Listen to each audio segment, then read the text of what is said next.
ও মা, একটা বাজে খবর আছে, একটা ভালো খবর আছে, কোনটা শুনবে? হ্যাঁ, বাজে খবর ভালো খবর? কি বাজে হলো কে জানে? এই আগে বাজেটা বল। আমার না চাকরিটা চলে গেছে। চাকরিটা গেছে?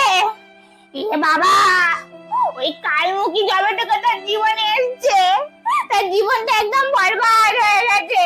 আরে ভালো খবরটা তো শুনবে। চুপ কর, আমি কোনো ভালো খবর শুনবো না। ভগবান, আমার কি সর্বনাশ হলো? আরে ভালো খবরটা শুনবে তো আগে।